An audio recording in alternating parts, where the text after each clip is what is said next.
Well, huge crowds here by court number 7 can only be for one man, Andy Murray, getting ready for his match, the quarter-final against Vasek Pospisil. It is standing room only down here by court number 7, which is one of the match courts here at the All England Club. You can actually see centre court in the background there. That'll be where they're playing their match a little later on. Andy Murray here with his two coaches and his fitness trainer.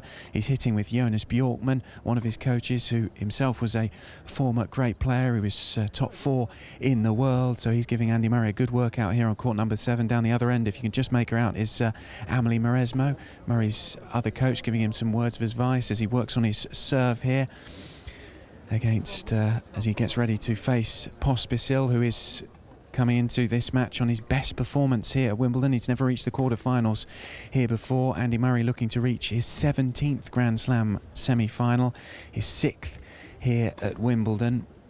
But really contrasting ways that they've made it through to the quarter-finals, these two players. Andy Murray has lost just 2 sets on his route to the quarters, and he's been on court for 8 hours and 50 minutes. The only 2 sets he lost, of course, in his last 2 matches against Andreas Seppi in the 3rd round and then Ivo Karlovic in the 4th round. Contrast that with Vasek Pospisil, who's been on court for 11 hours and 32 minutes and has already lost 7 sets on his way to the quarterfinals.